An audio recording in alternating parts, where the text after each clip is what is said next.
آئے دن نئے نئے خطبا اپنے گلوں کے سر اور راگ کے فن کا مظاہرہ کر رہے تھے، اور حالت یہ تھی کہ گرتے ہوئے نوٹوں پر تقریر کا سائز بڑا ہو جاتا تھا۔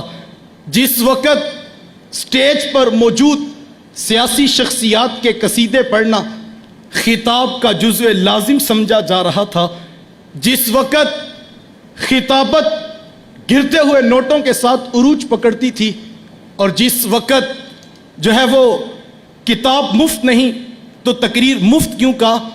نغمہ بھی قوم کو سنایا جا رہا تھا، اس وقت کس نے آگے بڑھ کر قوم کو ایک جہت دی اور یہ نئی ریت بھی ڈالی تھی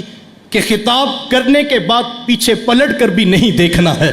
یہ خطاب کی نئی ریت زمانے کو کس نے بتائی تھی؟ مجھے کہنے دیجئے یہ خاصہ ادارۃ المصطفیٰ کے حصے میں آیا ہے۔ میر کارواں نے اسلوب خطابت کو بدلا، اور پھر جب مصطفی خطابت کا اخلاص برا یہ رنگ ابھرا تو فکر رضا کا یہ نغمہ عمل بن کر گونجتا ہے۔ کروں مدح اہل دول رضا، پڑے اس بلا میں میری بلا، میں گدا ہوں اپنے کریم کا، میرا دین پارائے نہ نہیں۔ جس وقت قرآن کی آیتیں بیچی جا رہی تھیں، ہاں صاحب، جس وقت حدیث رسول کی بولیاں لگائی جا رہی تھی، اور حالت یہ تھی کہ ترنم والی تقریر سننا ہو تو تمہیں اتنے پیسے دینے پڑیں گے، اور اگر ساتھ میں عربی عبارت، لب و لہجہ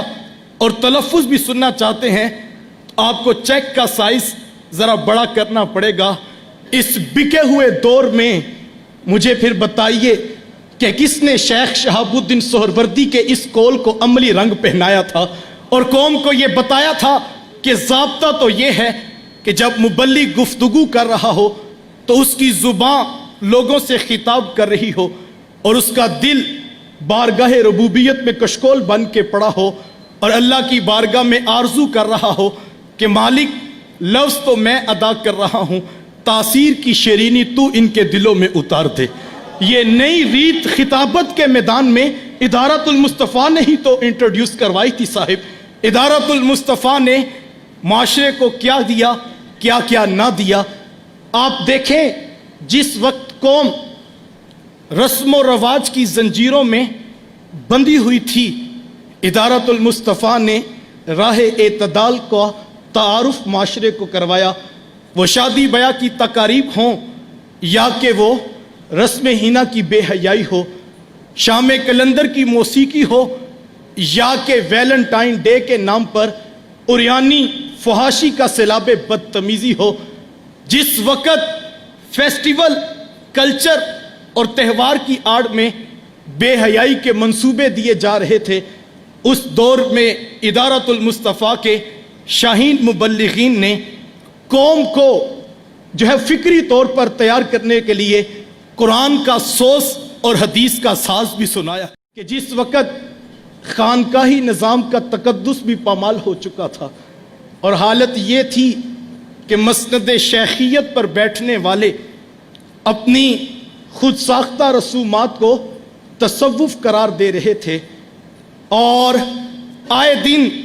من گڑت کرامات اور جھوٹے خواب پڑھ پڑھ کر لوگوں کو گمراہ کیا جا رہا تھا۔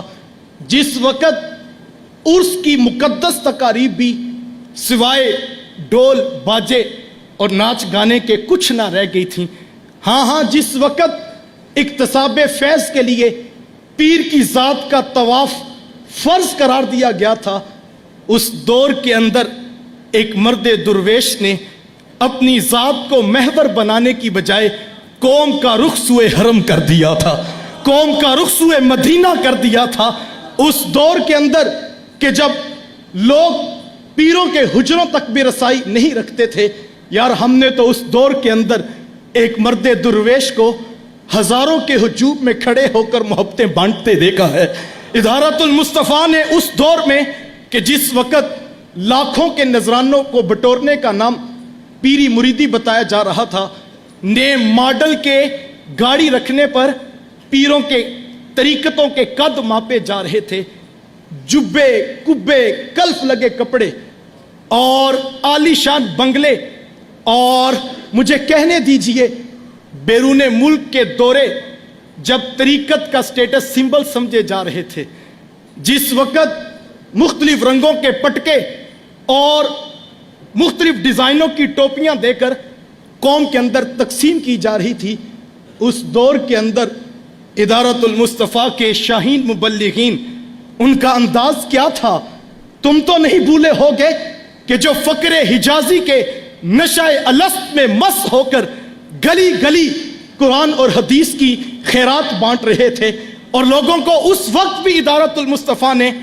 بابانگ دوہل کہا تھا کہ فقر اریاں گرمیے بدر و حنین، فقر اریاں بانگ تکبیر حسین۔ ہم نے اس دور میں بھی جو ہے وہ دو ٹوک کہا تھا کہ ڈھونڈ وہ فقر جس کی اصل ہو حجازی۔ ہاں ہم نے شعور کے ساتھ کہا تھا کہ نگہباں بن کر جو اہل چمن کی آبرو لوٹے، نگہباں بن کر جو اہل چمن کی آبرو لوٹے، چمن والو عقیدت چھوڑ دو ایسے نگہباں کی۔ یہ مغمہ محمدی، اللہ کے رسول کا یہ فیض ادارت المصطفیٰ نے ہی معاشرے کو دیا تھا، جس وقت خانقاہی نظام کی فرسودہ رسومات نے لوگوں سے عمل کی خیرات چھین لی، جس وقت سوچنے اور سمجھنے کی صلاحیتیں بھی سلب کر لی گئیں، اس دور کے اندر ادارت المصطفیٰ نے طریقت، تصوف اور حجازی فقر کی وہ تصویر معاشرے کے سامنے پیش کی جس کی لے حجازی، جس کا سوز قرآن اور جس کا ساز حدیث بتایا جاتا ہے۔ ہم نے جو ہے وہ ہر دور کے ہر فتنے کے سامنے صرف باتوں سے نہیں، عملی طور پر قوم کو ایک راہ